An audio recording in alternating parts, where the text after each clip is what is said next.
Saudações, queridos e queridas! Está no ar mais um Random J-League com todas as novidades e informações do melhor campeonato de clubes da Ásia.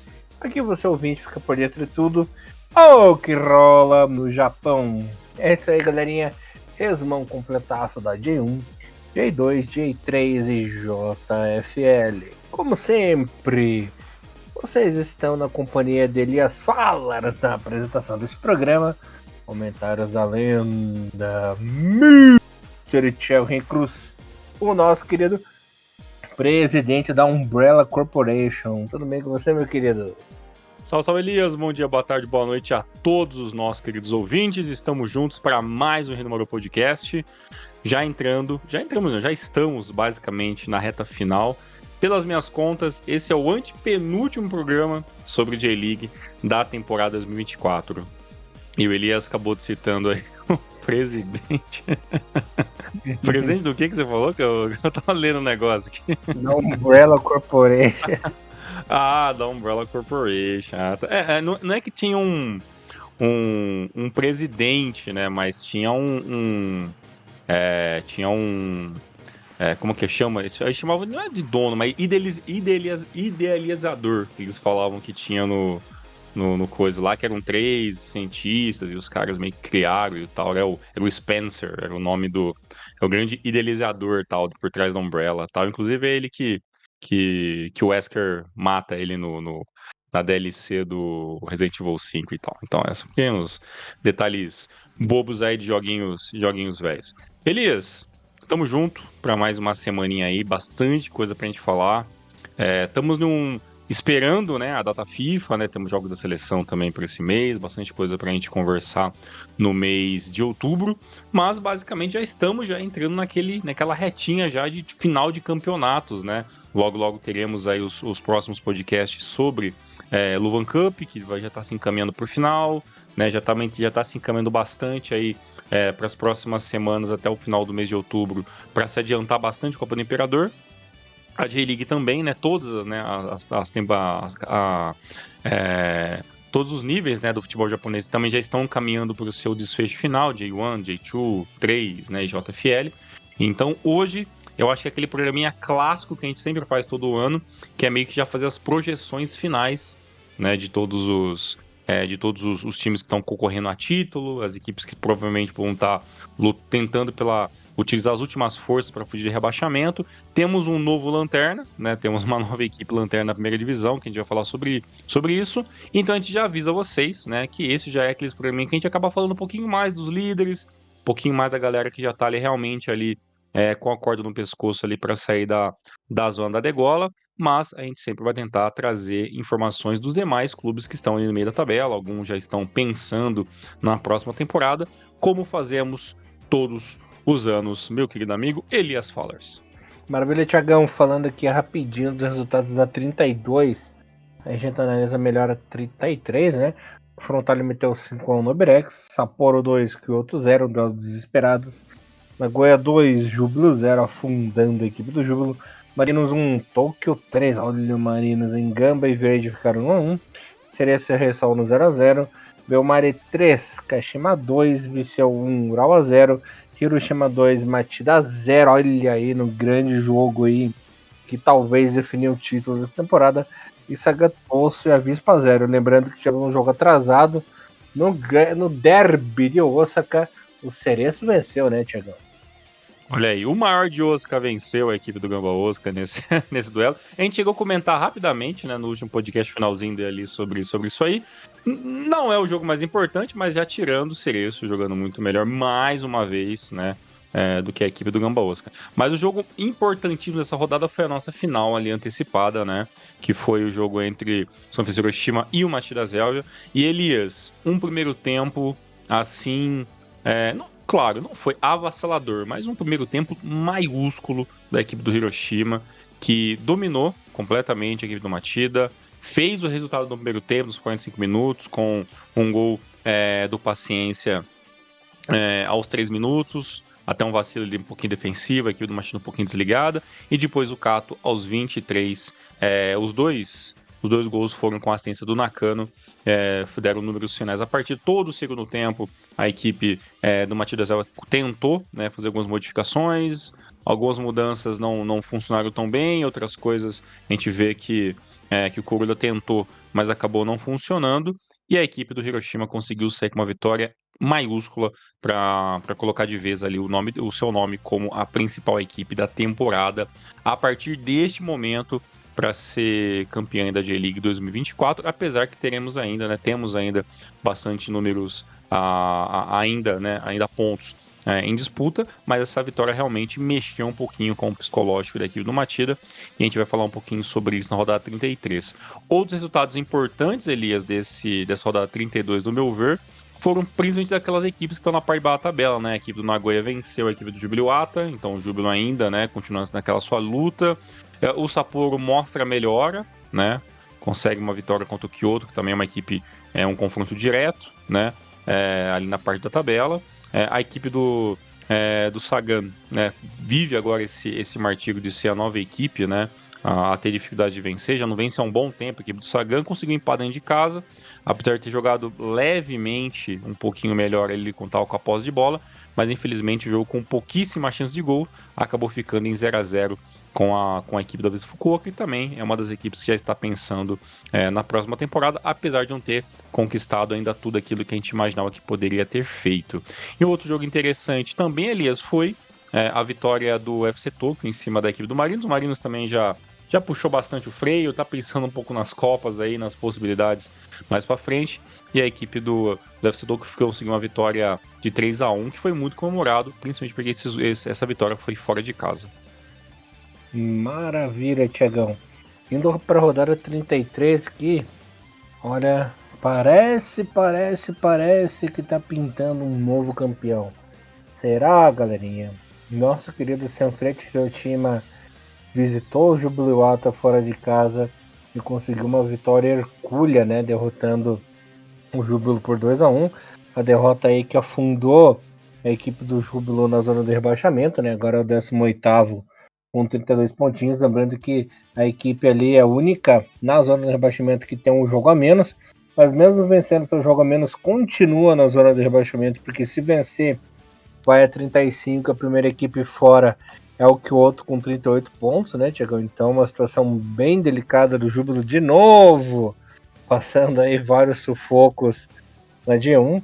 A equipe do Hiroshima abriu o placar com o Sasaki, levou empate com o Matsubara, mas o Katinho foi lá e fez o gol da vitória. Lembrando que agora o Hiroshima parou na liderança, já são aí um pontinho de diferença para o segundo colocado, o Vissel Kobe, e já são 6 pontos de diferença para o Matida, que caiu para terceiro, Tiagão. Essa rodada realmente acabou dificultando bastante a vida do Matilda Zero, que a gente já sabia, né? Sabia não, né? Já tinha especulado nos últimos programas que o Matilda teria que ter muita cabeça no lugar. Os confrontos seriam mais pesados a partir já nas últimas 6, 7 rodadas já vinha já alguns jogos onde o Matida se perdia um pouco, cansaço e tudo mais. O estilo de jogo também, as equipes que já estão muito mais acostumadas, né? Diferentemente do que foi o começo do ano, onde o Matida pegou muita gente de surpresa, os resultados agora começam a ser mais difíceis, né? Então todo o elenco vai ter que trabalhar dobradamente para conseguir ser tão imprevisível como foi no começo do campeonato. Nesse jogo entre o Júbilo e a equipe do Sanfrecce Hiroshima, foi mais um jogo, né, onde a bola aérea, né, ou a bola parada fez a diferença, né? Os três gols, se você for ver, Elias, surgiram, 2 foram de jogadas que começaram e originalizaram no escanteio, e o último gol foi de cruzamento, né? Então a bola aérea fez a diferença, né? No primeiro, no cruzamento ali para a equipe do Hiroshima, na batida de escanteio, a bola acabou ali sobrando, né? Porque ela conseguiu colocar o Pené ali, conseguiu colocar para dentro. O Matsubara também consegue ali a finalização no cruzamento do Ricardo Graça, né? Que surgiu também de um escanteio. E o Kato também fez ali numa bola aérea que ele conseguiu cabecear de maneira primordiosa ali contra o gol do Eiji Kawashima, que defendeu muito bem, né? Eu nunca escondi o quanto gosto de ver o Eiji Kawashima jogando. Espero que a gente tenha mais um pouco dele como profissional. A equipe do Júbilo até jogou relativamente de igual para igual em alguns momentos do jogo ali e tal, conseguiu tumultuar o meio-campo, dificultar um pouquinho a vida da equipe do Sanfrecce Hiroshima, mas o Hiroshima muito melhor, né? Teve mais posse de bola, finalizou mais, levou muito mais perigo, e a equipe do Júbilo teve que se contentar em jogar no contra-ataque. Eu até acho que foi uma tentativa de estratégia assertiva, né, da equipe do Jubiluato, que não poderia se abrir demais e conseguiu ele então ali uma derrota pelo placar mínimo. E teve um momento quando o jogo estava em 1-1 que chegou a ter certos lances de perigo ali que deixaram a equipe do Skibbe ali, do Michael Skibbe, muito mais preocupada em se defender. Então eu acho que o Júbilo fez aquilo que pôde, né? Mas a equipe do Hiroshima tem sim um elenco melhor, teve uma tática melhor, luta pelo campeonato, isso dá um gás muito maior, vem de uma vitória maiúscula em cima do arquirrival na temporada, então é mais uma segunda vitória consecutiva que vai ajudar demais a equipe do Hiroshima a ter forças para se manter nessa toada. A gente pode até, depois de falar todos os resultados, todos os jogos da primeira divisão, dar uma olhadinha quais são os jogos faltantes, né, nas próximas rodadas, tanto para o Hiroshima quanto para as equipes que ainda lutam pelo título, mas com certeza é muito difícil de se imaginar que com essa vitória, essas duas vitórias importantes seguidas, que o Hiroshima não seja, né, a equipe principal a ser batida, apesar que a diferença ainda é de apenas um ponto, até porque temos um Vissel Kobe que ainda está deixando o campeonato bem interessante.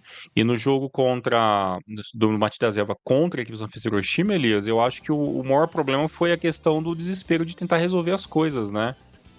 O Matida abre o placar aos 13 minutos, né, com o Nakashima.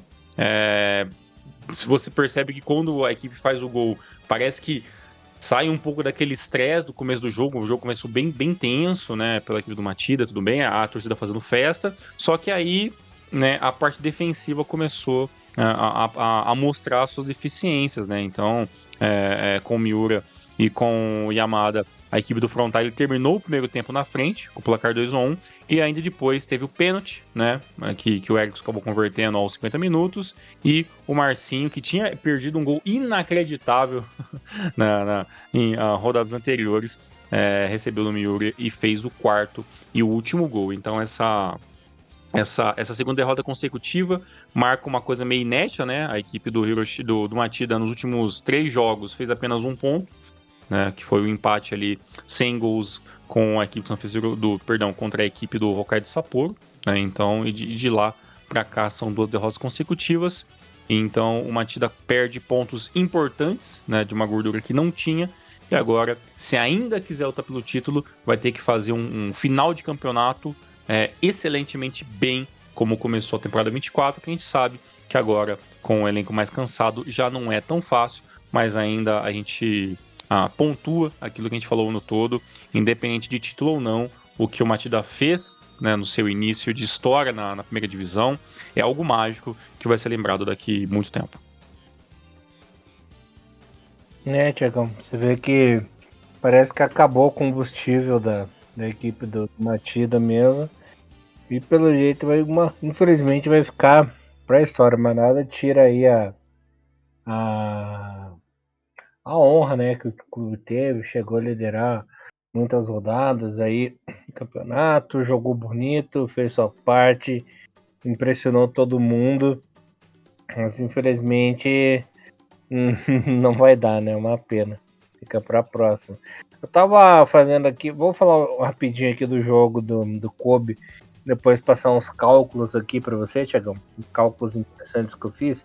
O Kobe, não sei não, hein, rapaz, eu acho que o Kobe vai aprontar e não vai ficar com esse título, rapaz, que a equipe do Kobe visitou, o Kyoto que aprontou, venceu por 3-2 o jogo, o Osaka e o Sasaki, né, abriram o placar no primeiro tempo, depois na etapa final, para variar, Rafael Elias fazendo golzinho do Marco Túlio empatando, e já no finalzinho o Patrick dando números finais, né? Jogo suado, mas a equipe do Vissel Kobe venceu e continua aí na segunda colocação, um pontinho a menos só que o Hiroshima. O que eu queria falar para você, Tiagão? pelos meus cálculos aqui, pela tabela que o Kobe tem até o final do campeonato, eu calculei que a equipe fará 16 pontos. Então terminaria com 64, 78, 80 pontos no campeonato, certo? Certo. E pelos meus cálculos aqui, a equipe do Hiroshima faria apenas 12, pelo que eu calculei aqui. Então a equipe chegaria a 75 a 77 pontos no campeonato. E o Kobe sairia o grande campeão aí na temporada. Pode ser que eu esteja errado, né? Mas eu fiz cálculos bem realistas que poderia acontecer no jogo. Só para vocês terem uma ideia, os jogos do Hiroshima que faltam acontecer enfrenta a equipe do Belmari fora de casa, provavelmente vença, né? Enfrenta a equipe do Kyoto em casa, vai vencer também. Pega o Urawa fora de casa, eu acho que o Hiroshima vai perder essa partida. Aí enfrenta a equipe do Sapporo em casa e vence. E enfrenta a equipe do Gamba fora de casa e vence. Só aí deu 12 pontos, né? Como eu falei. Porque a gente vai agora para a rodada 34, né? Uhum. Então, 34, 35, 36, 37, 38, né? Então faltam 5 rodadas. É isso, né? Isso, é porque. Mas o Kobe ainda tem algum jogo a gente até ficou de falar sobre isso, né? Então tem 15 pontos ainda em disputa, né? 3, 6, Isso. 9. Então 15 pontos, né? É 15, não 16 que eu falei. Isso, aqui 15 pontos.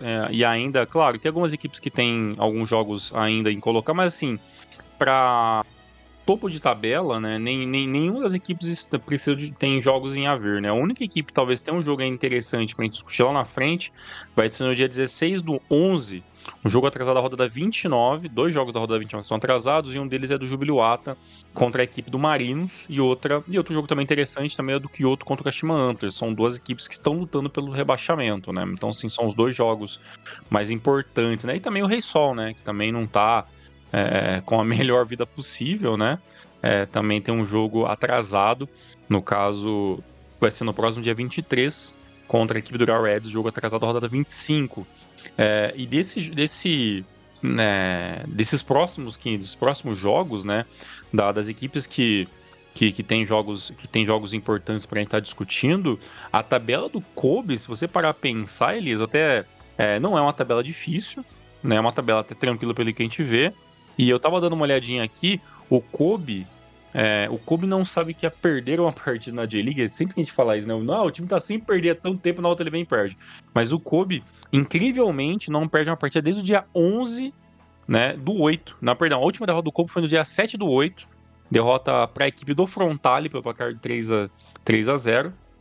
E do dia 11 do 8 para frente, o Kobe tem só vitórias. Tanto, claro, tem alguns empates nesse meio tempo, mas o Kobe tá aí invicto dentro da primeira divisão desde o dia 11 do 8, né? Então, já são muitas rodadas, né, sem vitória, com vitória ou com empate. Então, desde a rodada 26, a equipe não sabe o que é perder e vem seguindo com uma atuada muito positiva, né? Então, isso mostra que o Kobe tem a gente sabe, né? Tem um elenco muito recheado, né? Então sofre muito menos, né? Olha como, por exemplo, a equipe do Matida tá sofrendo, né? Sem ter tantas peças de reposição, nem tantas peças à altura. Basicamente, o Kobe tem 2 times completos aí que poderiam, a maioria deles, serem titulares em qualquer time, né? Então vamos por partes, Elias. Próxima rodada, Vissel Kobe e FC Tóquio. Para você, vitória do Kobe. Vitória do Kobe fácil. Uhum. Depois, na próxima rodada, joga em casa de novo. Enfrenta a equipe do Júbilo, que também não Vitória. vai ser muito difícil. Não vai ter, na teoria não vai ter muita dificuldade, né? Pega o Verde fora de casa. Esse é um compromisso bem difícil aí para a equipe do Kobe, mas eu acho que consegue. O Verde já foi mais perigoso, né? O Verde já foi um pouco mais perigoso, né? Também é uma equipe que tá cansando bastante também, retornando à primeira divisão, então também eu chuto também uma vitória do Kobe nessa partida também. Depois pega o Rei Sol fora, que também tá uma nhaca. Uhum. Vence. e fecha o campeonato em casa contra o Belmari. Então, vence de novo. Tá uma tabela muito tranquila pro Kobe aí fazer 100%, Thiagão. Realmente muito complicado. Já a equipe do Sanfrecce Hiroshima, Elias, que é o atual líder, e para mim eu acho que é a equipe a ser batida no momento, a tabela, eu ia falar que a tabela do Sanfrecce Hiroshima, na minha opinião, também não é uma tabela muito difícil. Claro, pode acontecer de ter um tropeço ou outro, né? Nenhuma equipe é infalível, né? Dentro do campeonato japonês, a gente vive falando isso. A próxima rodada, a rodada 34, a equipe do Hiroshima vai jogar fora de casa contra a equipe de Shinhan Mari, mas muito favorito, mesmo jogando fora de casa, né? Acho que você concorda comigo. Na rodada 35, a equipe do Hiroshima vai enfrentar, jogando em casa, a equipe do Kyoto, mais um jogo onde ele é muito favorito. Depois, na rodada 36, a equipe vai jogar fora de casa, jogo chato, contra a Reds no Saitama. Então aí acho que é um jogo difícil de prever. Eu Se der acho Oral que Reds. aí eles se embolam. Eu acho que se der Oral Reds, eu acho que não seria nada fora do comum, mas o empate, né, também acho que é um resultado muito, muito plausível nesse jogo aí. Ou uma derrota ou um empate nesse jogo. Na penúltima rodada, a equipe recebe em casa, né, a equipe do Sapporo, mas o jogo também acho que é fácil também, dá pra vencer. E finaliza o campeonato fora de casa contra a equipe do Gamba Osaka num jogo chato, apesar que provavelmente o Gamba já vai estar, ao meu ver, já livre de rebaixamento, e é aquele jogo um pouquinho mais preguiçoso, então assim, e se não me engano, o Hiroshima vem tendo não vou falar uma ampla, né, mas vantagens em confrontos em cima do Gamba Osaka, tal, nos últimos anos. Eu posso até puxar isso antes da última rodada. Mas fora o jogo contra a equipe do Reds, dá para dizer que todos os outros, né, a equipe do Sanfrecce Hiroshima é absolutamente favorita, né, Elias? E só lembrando que o Gamba, se ele quiser, se ele se esforçar aí bem essas rodadas, pode até disputar a vaguinha na Série 2, né? Porque, ó, o Gamba tá com 53 pontos, o Matilda tá com 59, são só 6 pontos de diferença aí. Então, quem sabe até na última rodada o Gamba não tá vivo com essa disputa aí nessa vaguinha da Série 2 e queira jogar bola, né? Pois esse quinto lugar do Gamba é muito positivo. Eu tava pensando em Gamba em questão de fora de qualquer tipo de risco de rebaixamento, mas esse risco já acabou faz tempo já, né? Esse ano, a nossa métrica lá dos 40 e tantos pontos é até a gente até falou, você mesmo falou isso várias vezes, né? Que esse ano não vai se aplicar muito nisso, né? Talvez tenha equipes que vão acabar escapando com menos de 45 ou estourando no máximo 44, 45 mesmo, né? Então, esse número realmente acabou mudando um pouco.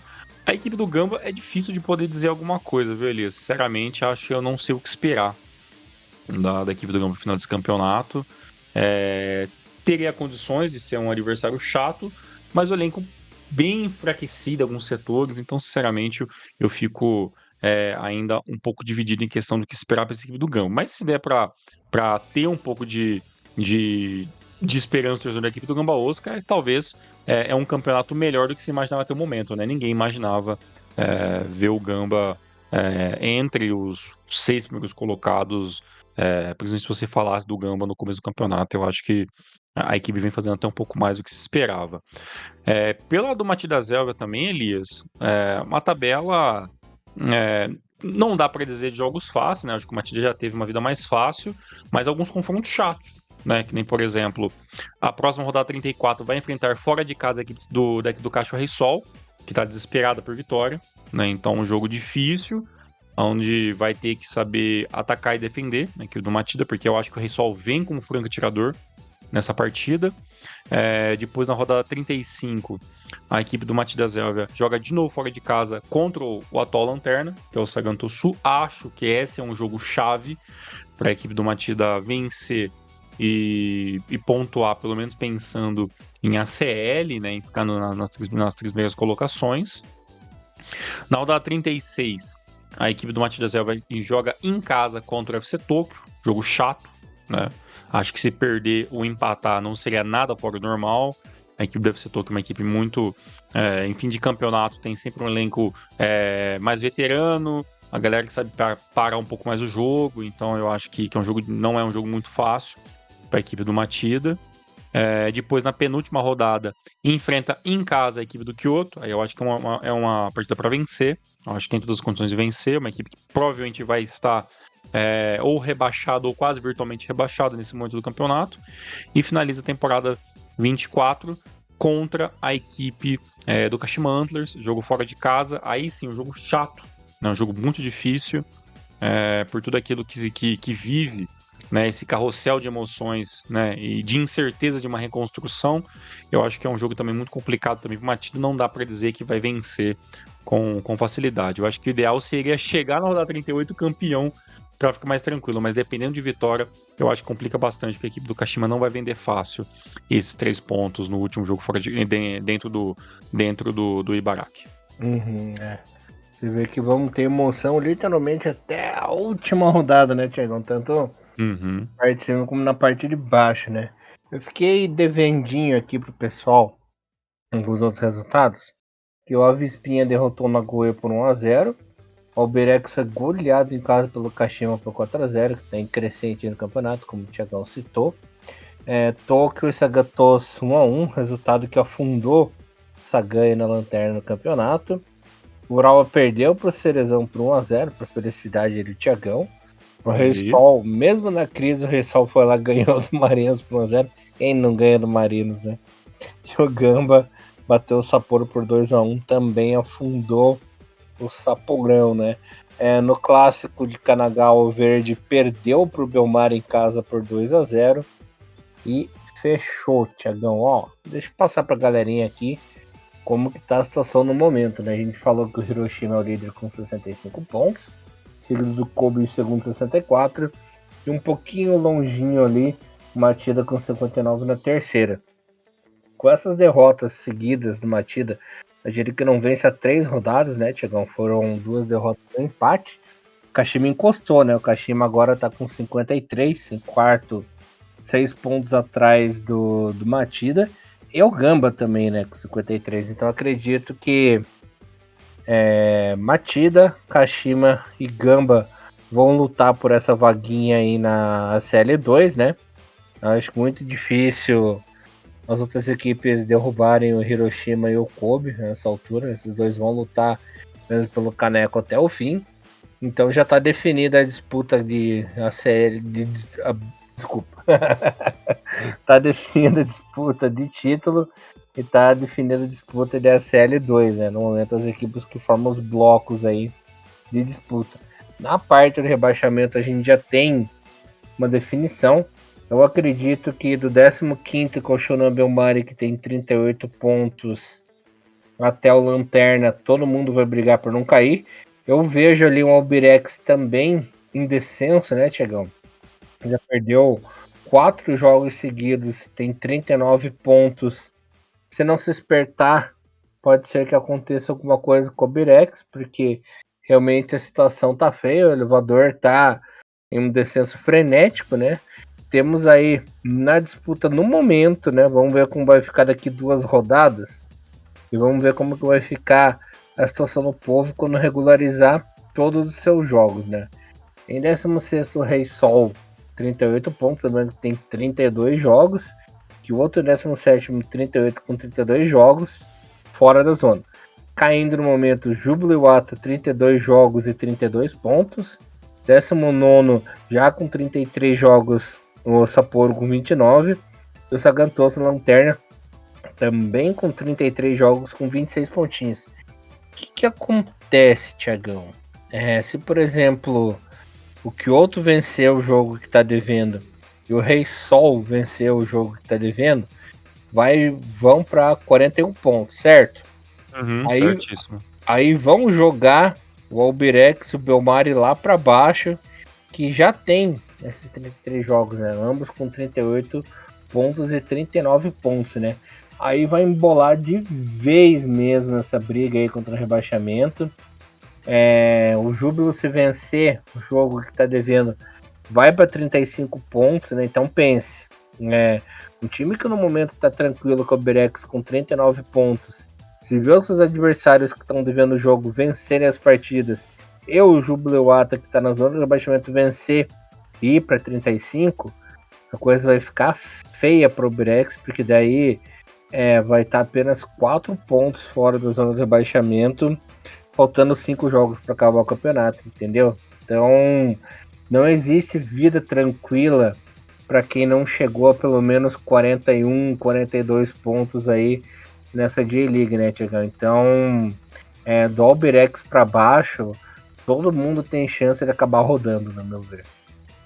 Não, isso é verdade, até porque olhando assim rapidamente os confrontos, tem confrontos muito difíceis para as equipes de base da tabela, né? Então, os jogos que estão em aberto, que precisam ser colocados em dia, é uma chance de pontuar, mas é uma chance muito pequena, né? A maioria das equipes vão enfrentar equipes melhores, já não tem tantos confrontos diretos, né? Ainda para serem colocados em dia. E olhando assim a tabela assim, eu vejo talvez, assim, olhando bem por cima mesmo, a equipe do Jubiluata tendo talvez ali até um pouco mais de vantagem do que, por exemplo, Kyoto, do que o próprio Sagan, do que está. Eu tava olhando aqui rapidamente, o Sagan Tosu, ele vem num descenso tão gigante que a equipe não sabe que é vencer uma partida na primeira divisão desde o dia 6/7, que foi uma vitória em cima do Albirex Niigata, e esse jogo foi 4-3, né? Então, e esse jogo foi pela rodada 22, ou seja, do dia 14/7 até agora, o Saganto Sul só perdeu, assim, perdeu muito e tem apenas 3 empates no meio de tantos jogos aí da 22 para frente. Então, é um campeonato muito complicado. Eu acho que é uma equipe que dificilmente vai conseguir sair dessa situação muito fácil. Apesar que engatando duas vitórias consecutivas ou conseguindo pelo menos um empate e uma vitória e coloca uma pressão em cima do Sapporo, que é uma equipe também que lidou com a parte de baixo do campeonato, basicamente o campeonato inteiro. Por próximo renomável daqui 2 semanas, basicamente já vai ter passado mais 2 rodadas e aí a gente vai ter os 3, né?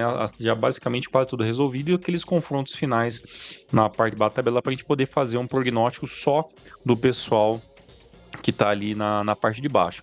Mas só para não passar em branco, a gente falar apenas do pessoal da parte de cima, Elias, só para você ter uma noção, o Jubiluata vai enfrentar na próxima rodada a equipe do Cereço, né? O Cereço jogando em casa, um jogo muito difícil para o Albirex Niigata, mas se jogar fechadinho como fez contra a equipe do Sanfrecce Hiroshima, eu ainda acho que tem uma pequena chance. A equipe do Sapporo vai enfrentar fora de casa, né, a equipe do Nagoya Grampus, jogo difícil. A equipe do Nagoya vai tender a dominar o jogo, né, com a posse de bola, com finalizações e tudo mais. Então, um jogo onde a equipe do Sapporo vai ter que também jogar muito fechado e jogar no contra-ataque, tentar só fazer um jogo surpresa. E um confronto aí direto na zona de rebaixamento, Kyoto recebe a equipe do Sagan Tosu. Kyoto precisa ganhar, o Sagan precisa ganhar. Então, jogo bem aberto. Eu já tinha falado, né, a equipe do Cacho Sol, né, que também tá ali bem pertinho da zona de rebaixamento, vai pegar a equipe do Matida.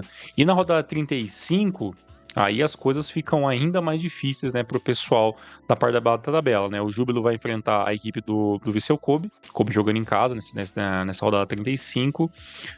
O Sapporo vai receber a equipe do Cereço. A equipe do Kyoto vai viajar para enfrentar a equipe do Sanfrecce Hiroshima, né, que a gente chegou a falar. E o Albirex, né, no caso, o Albirex enfrenta o Verde, e o Shinano Mari enfrenta fora de casa a equipe do FC Tóquio. E a equipe da equipe do Sagan Tosu recebe a equipe do Matida Zelga. E já que eu falei de Shonan Belmari, né, o Shonan enfrenta na próxima rodada a equipe recebe em casa a equipe do Sanfrecce Hiroshima, né, também um jogo muito difícil para a equipe do Belmari. E o Albirex aí que o Elias viu, né, vai enfrentar fora de casa a equipe do Marinos, né, o Marinos que vem aí de jogos muito complicados. É muito difícil imaginar que o Albirex vai ter vida fácil, né. Então, assim, todo mundo que tá nessa parte 14º para baixo, nenhum vai ter uma vida muito fácil nas próximas rodadas, e provavelmente vencer um dos jogos, né, da rodada 34, 35, eu acho que vai ser crucial para a gente poder fazer um prognóstico interessante para esses últimos 9 pontos que vão estar logo logo ainda em disputa para finalizar o ano.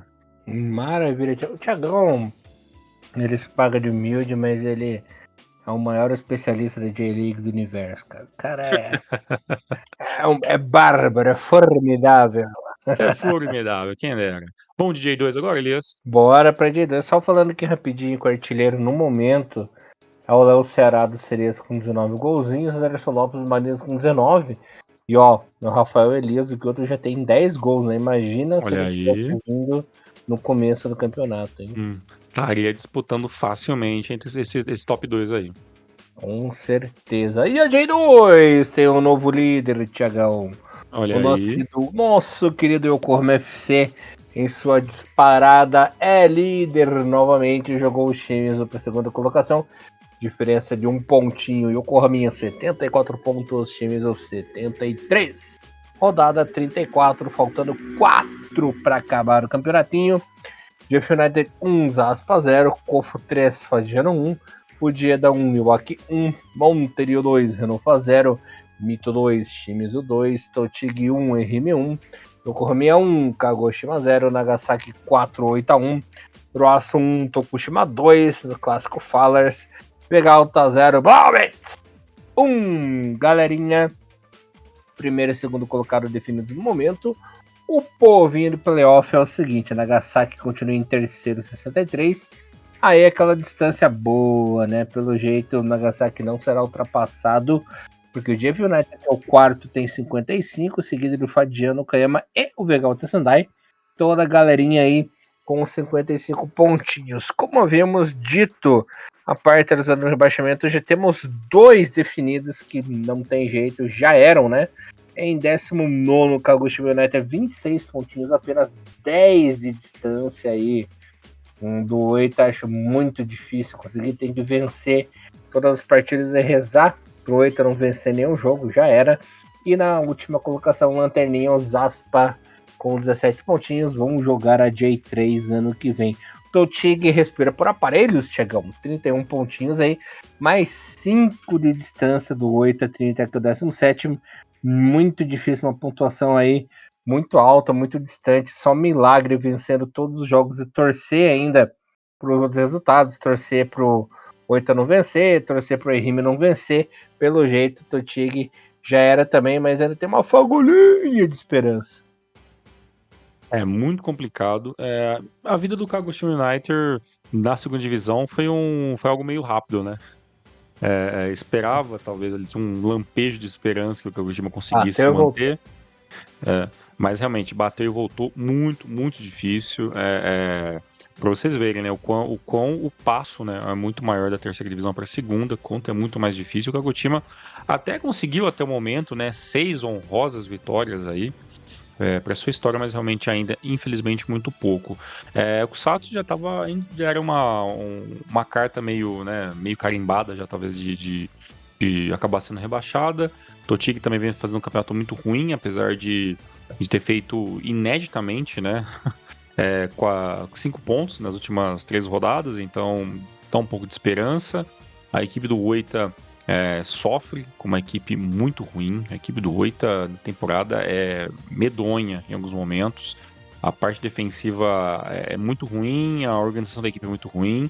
E a equipe do Erime, eu acho que Erime também é uma equipe também que tem muita dificuldade em montar bons elencos. Isso é obviamente pela dificuldade daquilo que tem no mercado.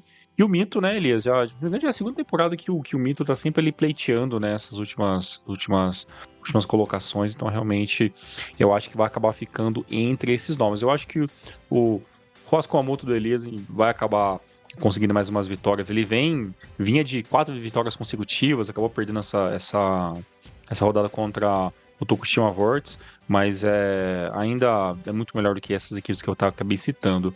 Eu falei do jogo, eu falei de Oita ser uma equipe horrível, Elias, porque nesse final de semana, nessa última rodada, teve um jogo ali entre Oita e Vivari Nagasaki, que inclusive foi o jogo que inaugurou, né, o estádio novo, né, do Vivar Nagasaki, né?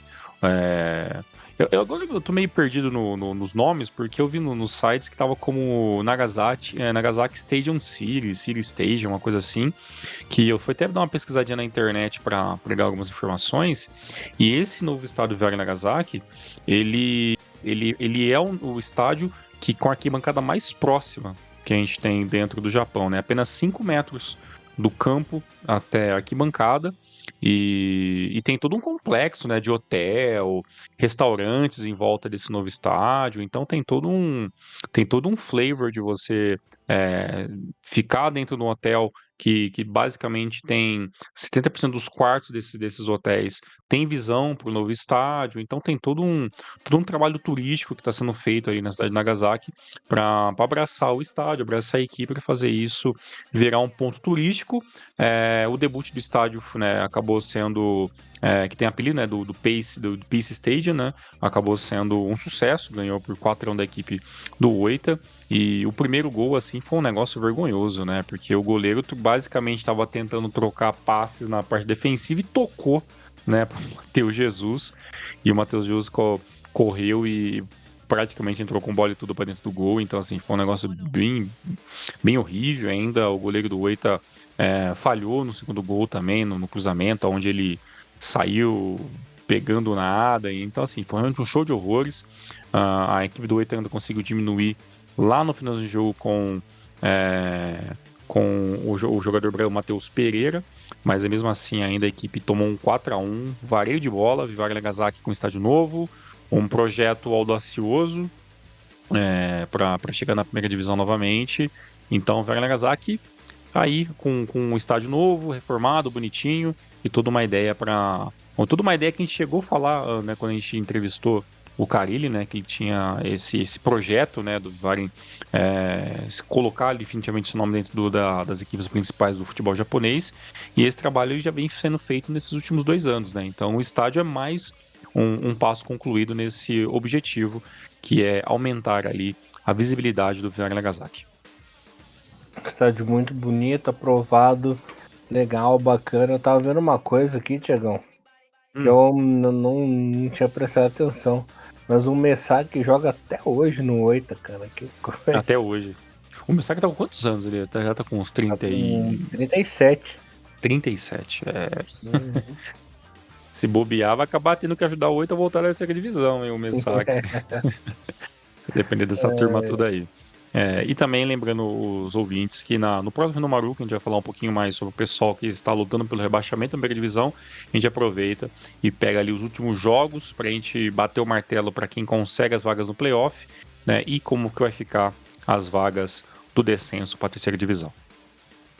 Maravilha, Tiagão. Uma coisa que eu queria comentar com você antes é justamente no Messaki, né? O Messaki que ele chegou a jogar na França, né? Você lembra? O Messac jogou, não lembro. Ele jogou onde na França? Ele jogou naquele, não sei até hoje como é que fala a pronúncia desse time, mas aquele Grenoble lá que o Goguro jogou e tudo mais, sabe? Sim, sim, sim. Mas esse é um time bem. Ele é tradicional, mas é um time considerado pequeno, né? Ah, não, é bem pequenininho lá na França. O Aliás, Messac. atualmente o Grenoble está na segundona. Segundona? Uhum. Eu tava. O Messac que apesar da idade, né, e ser um jogador que eu sempre gostei mais dele jogando centralizado, né? Mas ele jogava pela meia esquerda, jogava pela meia direita, então é um cara que fazia um pouco todo, mas é claro que a maioria do público vai lembrar muito dele já ali no Ura Reds, né? Teve ali 10 anos, eu acho quase de Ura Reds, né? Então, onde mais venceu coisas, mais teve nos holofotes, mas é mais uma daqueles jogadores que começaram, né, na equipe do Oita, né, ou de uma equipe menor, e volta basicamente na parte da sua trajetória como jogador profissional. E era um bom nome, né? Nunca foi nada assim muito, muito fora do normal, apesar de, se não me engano, ter tido uma convocação randômica para a seleção principal. Mas é um jogador interessante, mais um J-Leaguer aí que fez bastante história na equipe do Ura Reds e também na equipe do Oita. É o Oita, ele que fez parte daquele Oita campeão da Nabisco Cup, né? Com o Uhum. comandado Périx Chamusca, né? Que chegaram até Eric Chamusca.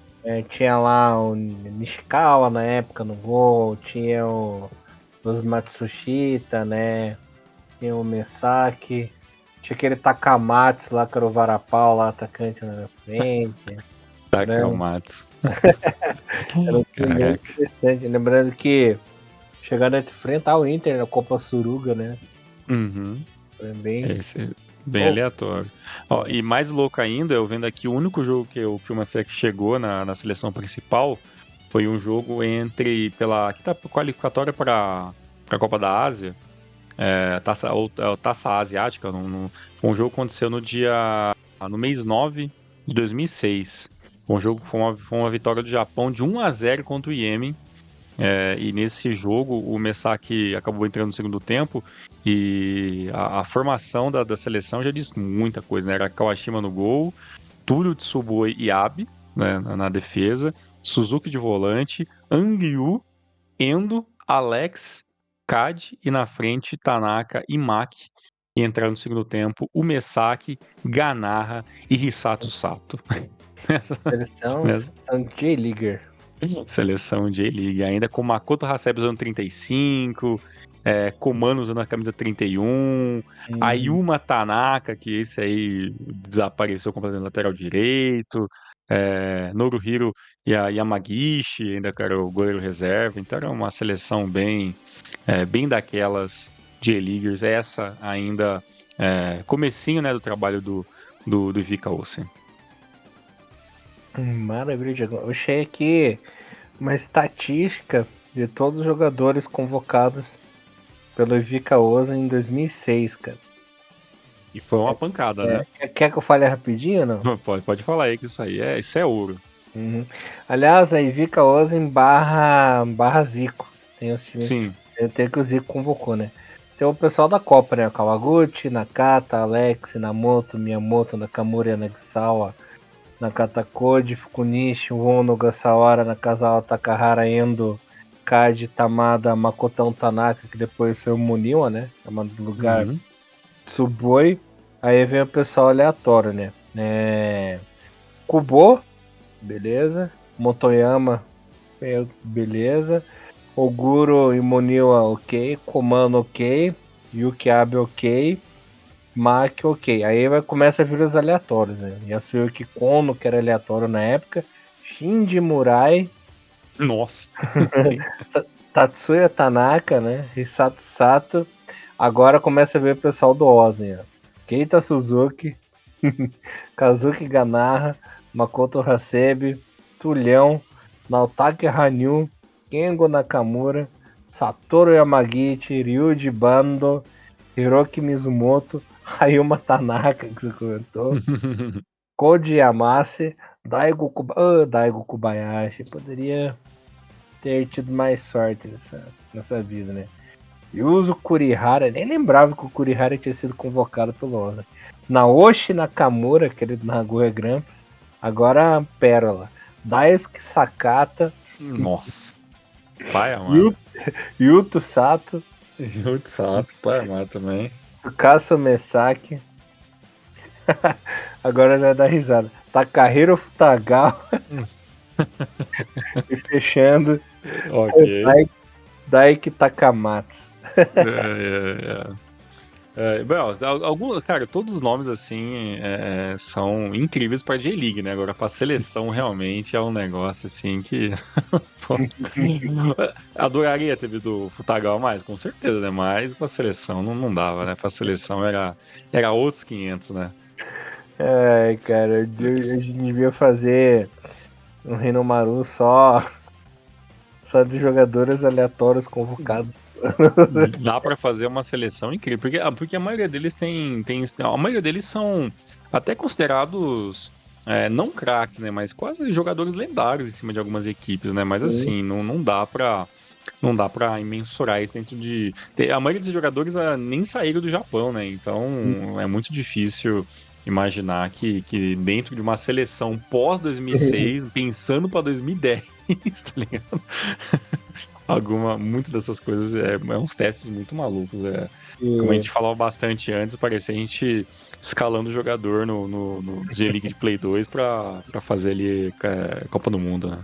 a estreia do Ozzy foi contra a Trinidad e Tobago no dia 9 de agosto. Ganhou de 2-0, Thiago. Mas É. você não vai imaginar quem que fez os 2 gols do jogo. Não, eu não vou lembrar mesmo. Quem que fez? O Alex. O Alex? Caraca, o Alex. Fez os dois. É, cada vez mais ofensivo, né, na equipe do Rossi ali, né? Do, das E a, laterais ali. e a Pô, primeira derrota aconteceu no dia 3 de setembro, fora de casa. Adivinha pra quem? hum, Coreia, talvez?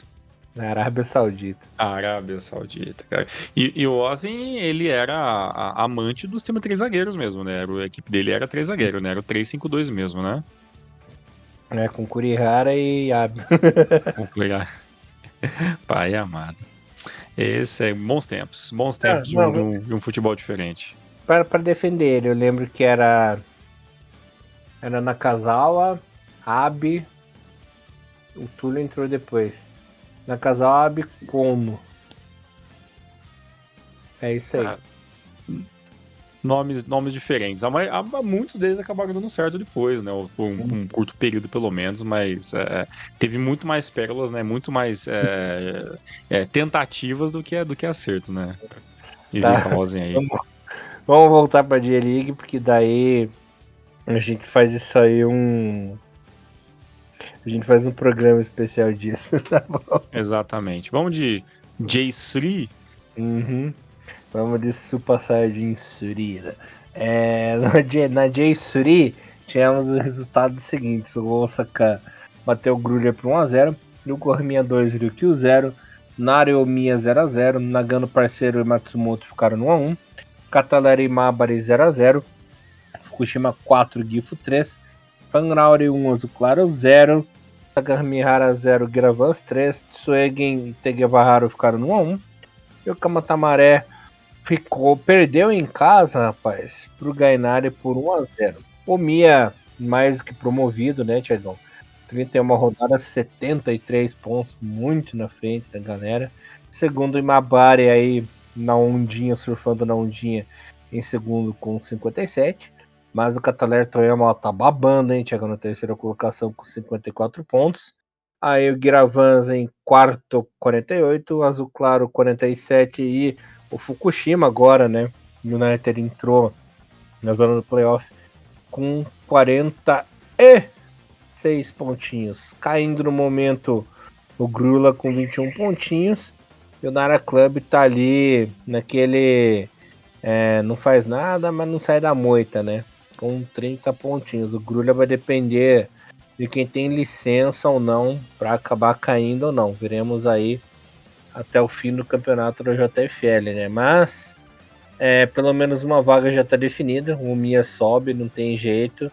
Aí eu vejo em Mabari, Cataler Toyama, Giravans e o Azul Claro se degladiando aí pelo acesso. Eu vou fazer uma lista um pouquinho menor. Eu acho que, ser bem sincero, eu acho que o Azul Claro, não sei se tem condições Tem muito jogo pela frente, a gente vai até deixar para falar mais de J3 mais para frente, porque ainda faltam 7 rodadas, né? Então tem 7 jogos ainda, cada equipe, bastante ponto para se ganhar e se perder nesse meio desse caminho. Eu nem vejo o Imobari assim com tanta vantagem em cima do Cutler Toyama, assim, já teve jogos que o Cutler foi uma equipe um pouco mais assídua, assim, pela vitória e tudo mais, assim, o Imobari deu algumas patinadas e tudo mais. Eu acho que a maior vantagem que tem o Imobari é que, tirando, né, a equipe do Mia, que disparada é a melhor equipe disparada do campeonato, com o melhor ataque, com a melhor defesa, o Imobari, ele é o segundo melhor ataque do campeonato até agora, né, com 48 gols, né? Só que o Cutler Toyama é a segunda melhor defesa, né? Porque a primeira é o Omiya, com 19, tomou apenas 19 gols, e o Qatar tomou apenas 23, né? Então, basicamente, uma equipe sabe atacar melhor e outra equipe sabe se defender melhor. Na teoria, para mim, quem sabe se defender melhor tem muitas chances de acabar conseguindo mais pontos nesses jogos restantes, então a gente vai poder falar um pouquinho mais sobre isso futuramente, mas eu ainda acho que o Toyama tem ali talvez uma certa vantagem de ter uma equipe um pouco mais estruturada defensivamente. No entanto, pela bagunça, se for ver até Fukushima United, matematicamente não dá para excluir dessas equipes, né? Daria até para talvez pensar no Matsumotinho tentando entrar nesse balaio aí no final do campeonato, apesar do campeonato muito irregular, né? A gente falou isso o ano todo, né? Se esperava-se mais, né, da equipe do Matsumoto Yamagi e acabou ficando apenas até o momento, né, no quase. Mas o campeonato é interessante, né? Tirando esse passeio do Odomiya, a diferença do segundo, né, até o sexto colocado fica com menos de 10 pontos. Né? Então, um campeonato muito mais organizado, cada vez mais nivelado. Então, eu acho interessante a evolução que a gente está vendo ano a ano da terceira divisão e vamos esperar que continue assim até o final. Maravilha, Tiagão. Bora pra JFL agora? Bora lá pra gente fechar. A JFL, antes de passar aqui um anúncio, quero dizer que o nosso querido Sony Sendai vai encerrar as atividades esse ano, Tiagão. Vai encerrar as atividades? Vai encerrar Olha as só, cara, atividades. isso pegou muito desprevenido, hein, Elias, Pois é, sinceramente. pegou todo mundo desprevenido, uma notícia bombástica aí que saiu Uhum. no mundo do futebol japonês, né? Então, nessa última temporada do Sony Sendai, uma equipe aí semi-profissional e não deu declarações do porquê, sabe? Só que não vai descontinuar. Isso explica muita coisa, né, cara? Tem muita politicagem até na quarta divisão do futebol japonês. Essa questão que a gente vem falando ano após ano das equipes que têm condição de se tornar profissionais, mas não querem, sabe? Tem muita coisa envolvida, muito dinheiro envolvido, tem muita politicagem, tem muitas problemáticas que pra gente, que tá aqui do outro lado do mundo, fica muito difícil a gente ter todas essas minúcias. Agora com o X voltando, né? Quando a gente gravar esse programa, ele já voltou, né? Talvez fique um pouco mais fácil a gente poder garimpar uma informação ou outra, mas sinceramente eu tô até agora meio que sem entender, né? Porque Sony Sendai era uma equipe que mesmo que, vamos supor, né? Exatamente, antigaça, tem tudo uma história na JFL. Mesmo que a Sony um dia se desinteressasse em manter um patrocínio master, com certeza teria outras empresas que gostariam de continuar trabalhando com a equipe de Sendai. Então, assim, muita coisa mal explicada, né? Então, eu espero que até o final do ano a gente tenha uma explicação, tenha alguma coisa um pouco mais plausível para a gente não ficar muito no achismo. Mas a grande verdade é que toda essa maneira de trabalho, né, da JFL, é onde você acaba não tendo a certeza que essas equipes vão ou não, né, ter um interesse de se profissionalizar ou não, isso indica muita coisa, né? Até porque a equipe que não se profissionaliza tem muito menos encargos, tem muito menos obrigações, né? Pode se manter ali numa linha tênue, né? De uma equipe profissional ou não. Então, isso tem muitos encargos políticos e financeiros. Então, tem muita coisa nesse nível. E com certeza tem muito mais coisa para acontecer aí. Porque se o Sony Sendai, sendo uma equipe tão tradicional da quarta divisão, acaba se descontinuando, o que dizer, talvez, que qualquer outra equipe pode acontecer isso, né, Elisa? Então não tem. O futuro da JFL é bem incerto, porque até o que aonde a gente consegue entender, existe uma forçação, né, do presidente da JFA, perdão, do presidente da J-League, né, para forçar essa profissionalização de todos os clubes, né? E existe aí, a partir desse momento que se bate o martelo falando assim, não, a intenção das 4 divisões, né, se unificar e um dia ter 4 divisões corretas, e isso começa a ter um cabo de guerra ali com os presidentes e os donos e os acionistas e a galera que põe dinheiro nessas equipes de JFL que não querem ter esse gasto maior, porque vocês sabem que dar um passo maior é muito mais investimento, é muito mais gasto, o risco é muito maior. Então, A o futuro profissionalização é muito cara, né? é muito cara e outra, é muito cara e pouquíssimas vezes é vantajosa, né, para quem Demora. coloca o dinheiro. Eu não sei do que se tratava que eu vi uns anos atrás, que uma equipe de futebol, acho que bastante gente falou sobre isso, que uma equipe de futebol, lá no início da J-League, a ideia era que para você começar a ter lucro, era um investimento de pelo menos 10 anos. Né? Então você teria que investir 10 anos para começar a ter o retorno financeiro.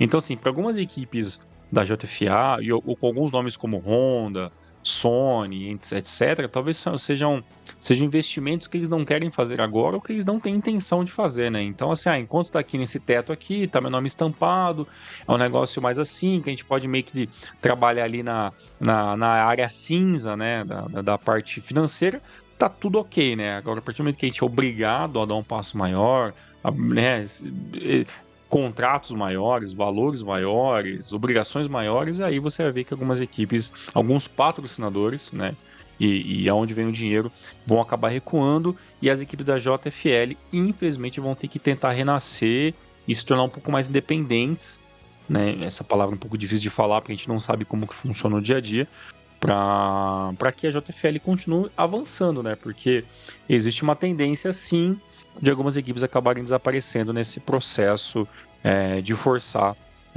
o profissionalismo também na JFL.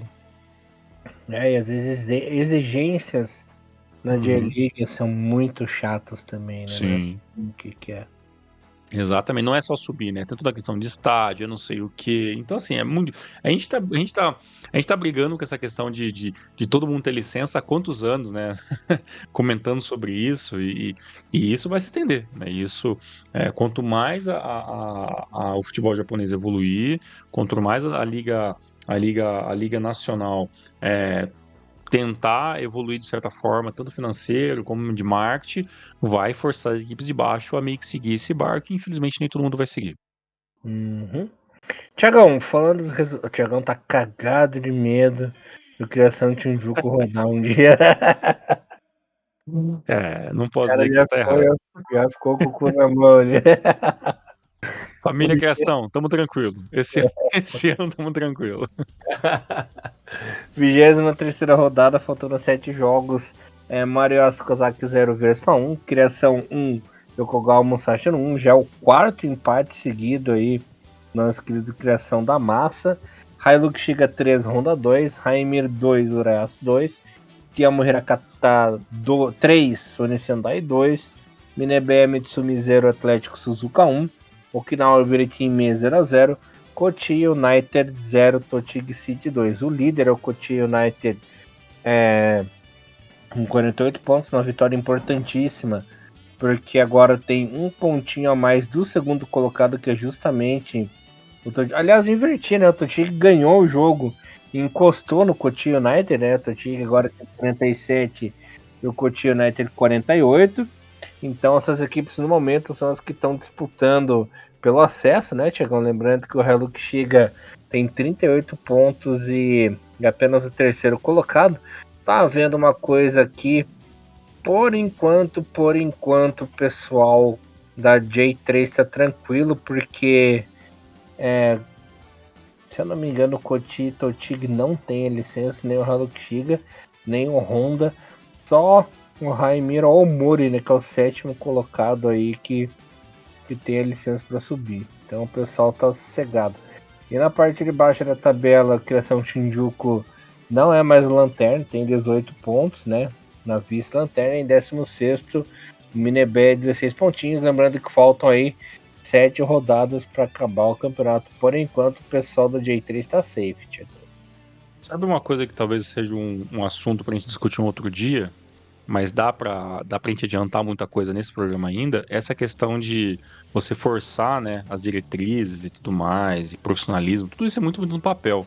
Mas olhando assim, batendo por olho, a gente tem pouquíssimas equipes, para não dizer quase nenhuma equipe da JFL que teria condições, esportivamente falando, de disputar alguma coisa na terceira divisão, né, Elias? A gente tem que É, ser bem um pouco sincero nisso, né? muito. Talvez a única equipe que eu poderia falar assim, poxa, nessa eu acredito que faria um burburinho na terceira divisão é o Sony Sendai, né? Então eu acho que era o nome assim mais mais esperado de ver, até onde poderia ir. Tudo bem, tem o Honda, né, que também é uma equipe interessante, teve alguns lampejos que chamam a atenção de muita gente, mas a grande verdade é que hoje, pela estrutura do JFL, a gente talvez todas as equipes sei lá, dos 6 primeiros colocados que a gente tem hoje na JFL, dois ali talvez a gente veja fazendo bons jogos, né?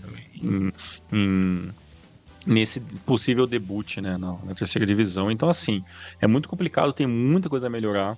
A JFL tem muita coisa a se estruturar, começando, claro, pelos jogadores, né, e organização das equipes. Então, assim, esse trabalho vai ser muito legal de poder vivenciar, né, essa evolução anualmente, mas tem que ser feito com calma, né, porque senão pode esse sonho, né, de um dia unificar as 4 ligas pode acabar virando um pesadelo para essas equipes que não têm condições de subir e vão ser uma hora obrigadas a subir, né? Então é um assunto muito mais complexo do que simplesmente ligar as ligas e jogar uma equipe para cima ou para baixo. Então tem muitos problemas aí nesse meio tempo. Começando pela essa maluquice do Criação Shinjuku, né? Equipe que não vende uniforme, né? Então assim, se você parar a pensar 5 minutos, a JFL tem lá as suas particularidades que tem que ser discutidas um pouco melhor para os próximos anos. Que é meio nada a ver, mas enfim. Não, meio está sendo muito bacana. Elias, no dia 18/10, né, então volta a J-League, né, não teremos rodada nesse final de semana, né, devido à data FIFA, e na próxima sexta-feira, no dia 18, não a próxima, a outra, a J1 volta com jogos nos horários das 2 da manhã, 3 da manhã, 5 e 7 da manhã, então procurem aí na internet. Lembrando que sempre passa jogos no YouTube oficial da J-League Internacional, para vocês verem os seus joguinhos da J-League e acompanhar a reta final do campeonato japonês. Certo, Elias? Sim, senhor. Fechando por hoje.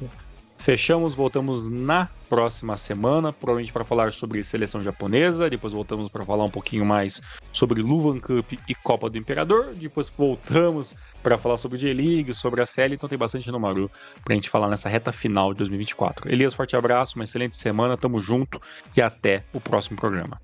É isso aí, galerinha, nos vemos na semana que vem em Hinomaru, levando o melhor futebol japonês para vocês, galera. Valeu, até mais. Forte abraço, tchau, tchau. Sayonara.